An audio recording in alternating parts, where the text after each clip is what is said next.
മണിപ്പൂരിലെ ആഭ്യന്തര സംഘർഷം 3ാം വർഷത്തിലേക്ക് കടക്കുന്നു. അനുനയ നീക്കങ്ങളിലാണ് ഇപ്പോൾ കേന്ദ്ര സർക്കാർ. അതിനിടെ അസാധാരണമായൊരു നീക്കത്തിലേക്ക് കടക്കുകയാണ് സുപ്രീം കോടതി. മണിപ്പൂരിന്റെ സാഹചര്യം പഠിക്കാൻ 6 ജഡ്ജിമാരെ അവിടേക്ക് അയക്കുന്നു. അനുനയ നീക്കങ്ങൾ നടത്തിക്കൊണ്ടിരിക്കുന്ന കേന്ദ്രത്തിന് സന്ദർശന ശേഷം സുപ്രീം കോടതി സ്വീകരിക്കുന്ന നിലപാട് നിർണായകമാണ്.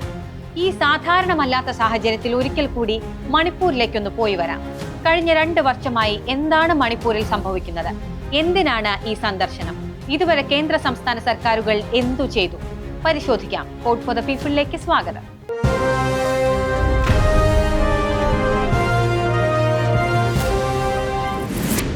രാജ്യത്തിന്റെ വടക്കുകിഴക്കൻ സംസ്ഥാനമായ മണിപ്പൂരിൽ വംശീയ സംഘർഷങ്ങൾ വീണ്ടും സജീവമായിട്ട് 2 ആണ്ട് പിന്നിടുകയാണ്. 2023 മെയ് 3 പൊട്ടിപ്പുറപ്പെട്ട ആഭ്യന്തര സംഘർഷം. സ്വാതന്ത്ര്യലബ്ധിക്ക് ശേഷം രാജ്യത്തിന്റെ ചരിത്രത്തിൽ ഇത്ര നീണ്ടു നിന്നൊരു ആഭ്യന്തര കലഹം ഉണ്ടായിട്ടില്ലെന്ന് വേണമെങ്കിൽ പറയാം. മണിപ്പൂരിലെ ഭൂരിപക്ഷ വിഭാഗക്കാരായ മെയ്തേയ് വിഭാഗക്കാരും ഗോത്ര വിഭാഗക്കാരായ കുക്കി വിഭാഗക്കാരും തമ്മിലാണ് സംഘർഷം ഉടലെടുത്തത്. ജനസംഖ്യയുടെ ഭൂരിപക്ഷം വരുന്ന തദ്ദേശീയരായ മെയ്തികളെ പട്ടികവർഗത്തിൽ ഉൾപ്പെടുത്താൻ സർക്കാർ നടപടി സ്വീകരിക്കണമെന്ന ഉത്തരവാണ് കലാപത്തിന് തുടക്കമിട്ടത്. ഈ ഉത്തരവ് ഭരണഘടനാ വിരുദ്ധമാണെന്ന് പിന്നീട് സുപ്രീം കോടതി വിധിയുണ്ടായി. പക്ഷേ അതിനൊക്കെ എത്രയോ മുൻപേ പരസ്പര വൈര്യത്തിന്റെ പരകോടിയിൽ ഇരു വിഭാഗങ്ങളും എത്തിയിരുന്നു. കുക്കികളെ വംശീയമായി ആക്രമിക്കുന്ന സ്ഥിതിയാണ് പിന്നീട് ഉണ്ടായത്. സ്ത്രീകളെ ബലാത്സംഗം ചെയ്തു, നഗ്നരാക്കി റോഡിലൂടെ നടത്തിച്ചു. ഇതുവരെയുള്ള കണക്കുകൾ പരിശോധിച്ചാൽ 250 പേർക്ക് ജീവൻ നഷ്ടപ്പെട്ടു. ആയിരക്കണക്കിന് ആളുകൾക്ക് വീട് നഷ്ടപ്പെട്ടു. നിരവധി പേർ അയൽ സംസ്ഥാനങ്ങളിലേക്ക് കുടിയേറി.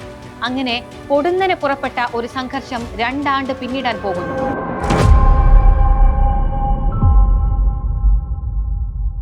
സംഘർഷം ഇമ്മട്ടിൽ തുടരുമ്പോഴും കയ്യും കെട്ടി നോക്കി നിൽക്കുകയായിരുന്നു ബീരേൻ സിംഗ് സർക്കാർ എന്ന വിമർശനം ഉയർന്നിരുന്നു. കലാപമേറെ നീണ്ടപ്പോഴും തുടർന്ന പ്രധാനമന്ത്രിയുടെ മൗനം വിമർശനങ്ങൾക്ക് വഴിവെച്ചു. ബീരേൻ സിംഗിന്റെ നേതൃത്വത്തിൽ സംസ്ഥാന സർക്കാർ കലാപത്തിന് മെയ്തേയ് വിഭാഗത്തിന് അനുകൂലമായി പ്രവർത്തിച്ചെന്ന് കുക്കികളുടെ ആരോപണം ശരിവെക്കുന്ന തരത്തിലായിരുന്നു മണിപ്പൂരിലെ കാര്യം. സംസ്ഥാന സർക്കാരിന്റെ കാര്യക്ഷമത ഇല്ലായ്മയാണ് സംഘർഷം മൂർച്ഛിക്കുന്നതിന് കാരണമായത് എന്ന് രാഷ്ട്രീയ നിരീക്ഷകരുടെ വിലയിരുത്തലുമുണ്ടായി. അങ്ങനെ കലാപം 2 വർഷത്തോടടുക്കാനിരിക്കെ ബീരേൻ സിംഗ് രാജിവെച്ചു. രാജി ഗവർണർ അജയ് ഭല്ലയ്ക്ക് സമർപ്പിച്ചു.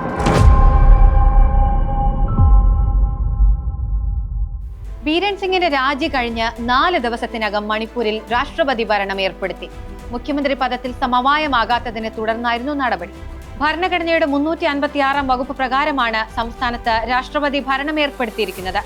പൊതു തെരഞ്ഞെടുപ്പിന് 2 വർഷം ബാക്കി നിൽക്കെയാണ് BJP ഭരിക്കുന്ന സംസ്ഥാനം രാഷ്ട്രപതി ഭരണത്തിലേക്ക് നീങ്ങിയത്. രാഷ്ട്രപതി ഭരണം ഒരു പരിഹാരമല്ലെന്ന വിമർശനങ്ങളാണ് പല ഭാഗത്തു നിന്നും വരുന്നത്. അത് മണിപ്പൂരിന്റെ ദുഃഖവും ദുരിതവും അവസാനിപ്പിക്കുമോ എന്ന കാര്യത്തിൽ ഉറപ്പില്ല. കൊല്ലപ്പെട്ടവരുടെ കുടുംബങ്ങൾക്കും അഭയാർത്ഥികൾക്കും ലക്ഷക്കണക്കിന് ആളുകൾക്കും ഈ നടപടി ഒരു ആശ്വാസം നൽകുമോ എന്നത് കാലം മാത്രം തെളിയിക്കും. സമാധാന ശ്രമങ്ങൾക്കിടെ ചൊവ്വാഴ്ച രാത്രി മണിപ്പൂരിലെ ചുരാചന്ദ്പൂരിലുണ്ടായ സംഘർഷത്തിൽ നിരവധി പേർക്ക് പരിക്കുപറ്റി. സോമി ഹമർ ഗോത്രങ്ങൾ തമ്മിലായിരുന്നു സംഘർഷം ഉണ്ടായത്. 2 ഗോത്രങ്ങളുടെയും ഉന്നത സമിതികൾ തമ്മിൽ സമാധാന കരാർ ഉണ്ടാക്കിയതിന് പിന്നാലെയാണ് വീണ്ടും സംഘർഷമുണ്ടായത്. സുരക്ഷാ സേനയ്ക്ക് നേരെയും ആക്രമണമുണ്ടായി. ആരാണ് വെടിയുതിർത്തത് എന്നത് ഇനിയും വ്യക്തമല്ല. ജില്ലയിൽ കർഫ്യൂ പ്രഖ്യാപിക്കുകയും ചെയ്തു. ഇങ്ങനെ കലാപത്തിന്റെ മുറിവുണങ്ങാത്ത മണ്ണിലേക്കാണ് ഇപ്പോൾ 6 സുപ്രീം കോടതി ജഡ്ജിമാർ ഇറങ്ങിത്തിരിച്ചിരിക്കുന്നത്. ആ 6 ജഡ്ജിമാരിൽ മെയ്തേയ് വിഭാഗക്കാരനായ ജഡ്ജി കുക്കി മേഖല സന്ദർശിക്കില്ല എന്ന റിപ്പോർട്ടുമുണ്ട്. മണിപ്പൂരിന്റെ സംഘർഷ സ്വഭാവത്തിന് യാതൊരു കോട്ടവും സംഭവിച്ചിട്ടില്ല എന്ന് തന്നെയാണ് അത് അർത്ഥമാക്കുന്നത്.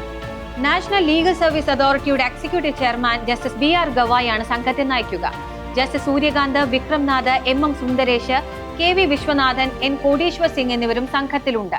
കലാപത്തിനിടെ വീടുകൾ ഉപേക്ഷിച്ച് പലായനം ചെയ്യേണ്ടി വന്നവർക്ക് സുരക്ഷയും മാനസിക പിന്തുണയും അന്തസ്സോടെയുള്ള ജീവിതം പുനർനിർമ്മിക്കാൻ ആവശ്യമായ വിഭവങ്ങളും ഉറപ്പാക്കുകയാണ് ലക്ഷ്യമെന്ന് നാഷണൽ ലീഗൽ സർവീസ് അതോറിറ്റി അറിയിച്ചിട്ടുണ്ട്. മണിപ്പൂരിലുടനീളം നിയമസേവനങ്ങളും മെഡിക്കൽ സേവനങ്ങളും നൽകുന്ന സംവിധാനങ്ങൾ ജസ്റ്റിസ് BR ഗവായ് ഉദ്ഘാടനം ചെയ്യും. ഇംഫാൽ ഈസ്റ്റ്, ഇംഫാൽ വെസ്റ്റ്, ഉഖ്രുൽ ജില്ലകളിൽ നിയമസഹായ ക്ലിനിക്കുകൾ ആരംഭിക്കും. കുടിയിറക്കപ്പെട്ടവർക്ക് ദുരിതാശ്വാസ സഹായ സാമഗ്രികളുടെ വിതരണവും ഉണ്ടാകും. നഷ്ടപ്പെട്ട രേഖകൾ, ആരോഗ്യ പരിപാലനം, പെൻഷൻ, തൊഴിൽ, തിരിച്ചറിയൽ രേഖകളുടെ പുനർനിർമ്മാണം എന്നിവ ഉറപ്പാക്കാനാണ് നിയമസഹായ ക്യാമ്പുകൾ. ചെന്നൈയിൽ നിന്നുള്ള 25 സ്പെഷ്യലൈസ്ഡ് ഡോക്ടർമാരുടെ സംഘം ദുരിതാശ്വാസ ക്യാമ്പുകളിലുടനീളം മെഡിക്കൽ ക്യാമ്പുകൾ നടത്തും. കലാപകാലം ഇനിയെങ്കിലും കെട്ടടങ്ങുമെന്ന് പ്രത്യാശിക്കാം. കോഡ് ഫോർ ദ പീപ്പിൾ ഇനി അടുത്ത വാരം.